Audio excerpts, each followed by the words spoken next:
everybody, and welcome to the Steel Lab. Today we're going to be talking about good mechanics and good ergonomics on the pedal steel, and this is a lot of stuff about actual good physical playing technique.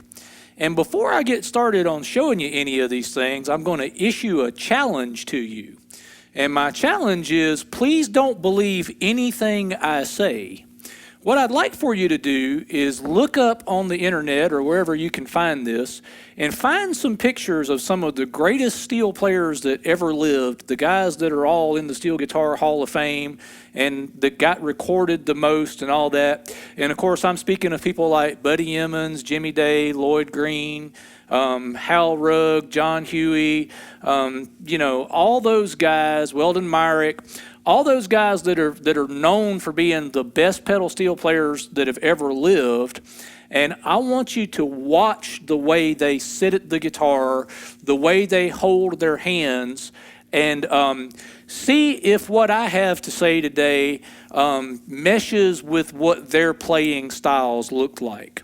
Because what I'm going to try to get across to you today is the reason that some of those guys got to be the best players in the world and the reason that they all had such fantastic tone had to do with their technique and their particular approach to the physical properties of playing the pedal steel, or what I'm going to refer to hereafter as mechanics.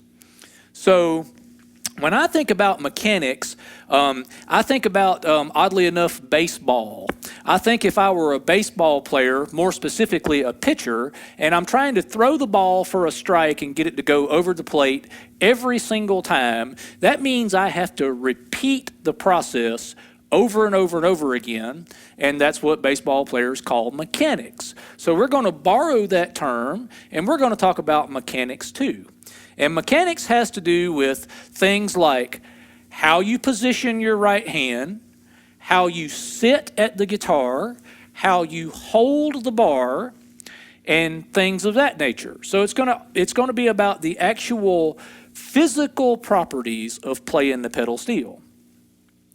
And the very first thing that I want to get across is the idea of relaxed concentration.